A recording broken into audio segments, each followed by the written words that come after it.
Hello, and welcome to this video presentation. My name is Paul Brett.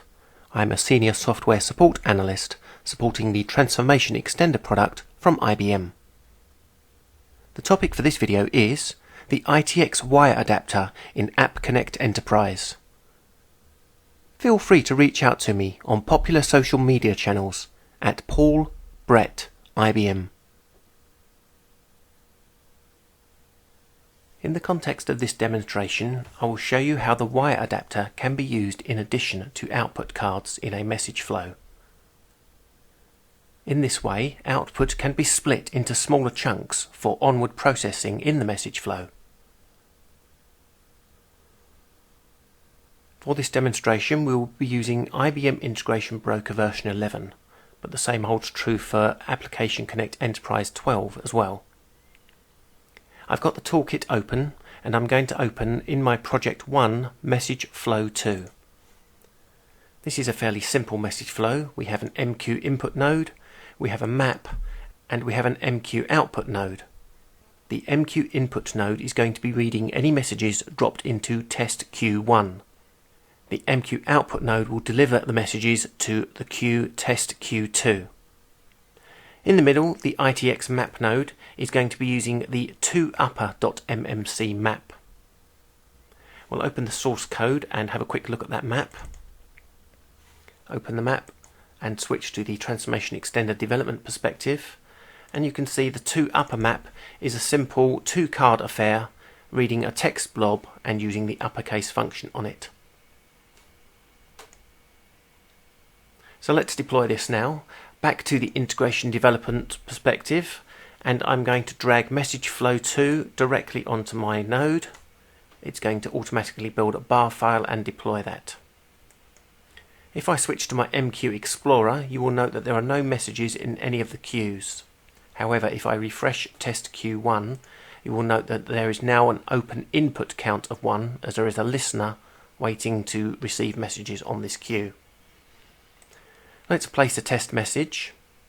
Let's put in the word hello. If I refresh, you will note that the message has immediately disappeared from test Q1 and has arrived at test Q2. If we browse these messages, you can see that we have the message hello, which has been capitalized. So far so good, simple message. Let's save message flow 2 as a new flow, and we'll make some changes to it. Now the first thing I'm going to change is to change the map that's used. Instead of toupper, I'm going to use the map toupper extra.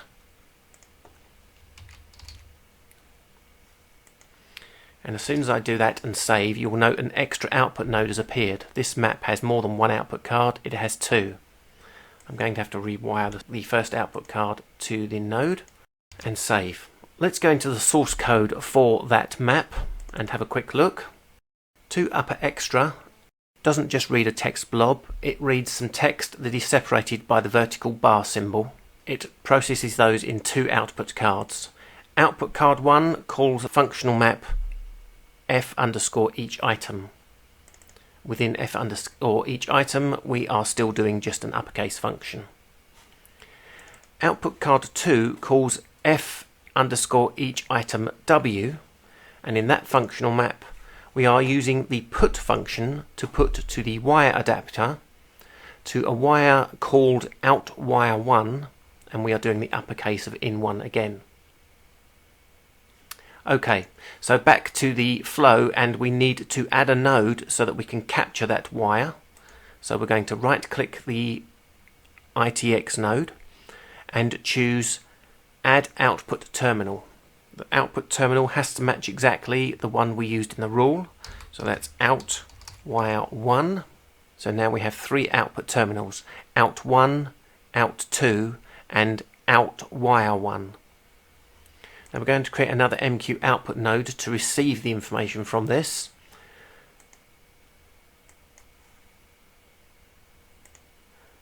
I'm going to call this MQ output wire. That's not important, it's just for my own notice.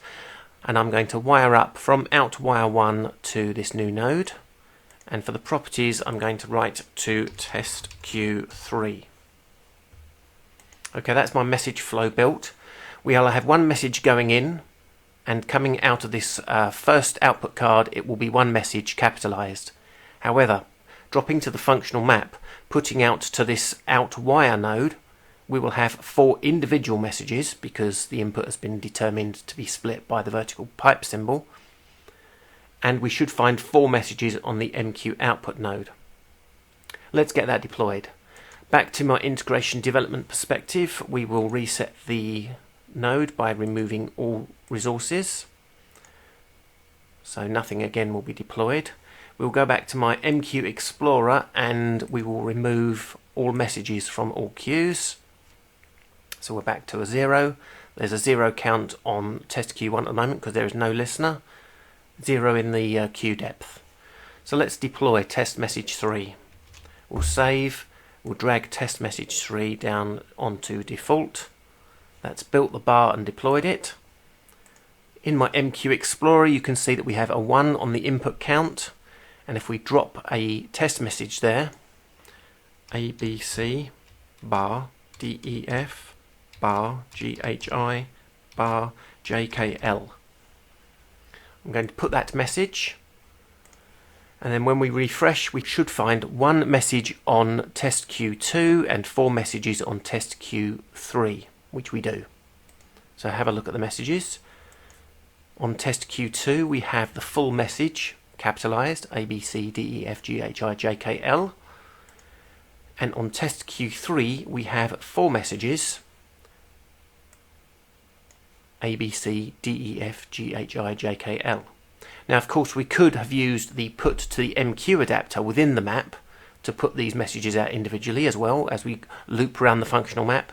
But doing it this way, putting to the wire adapter, allows us to build our design into the message flow as to what to do with those individual messages moving on in the flow.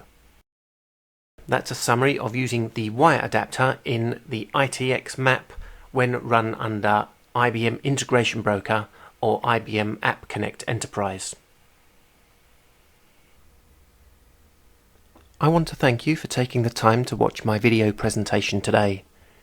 If you found the content interesting and informative, please hit that like button and perhaps leave a comment.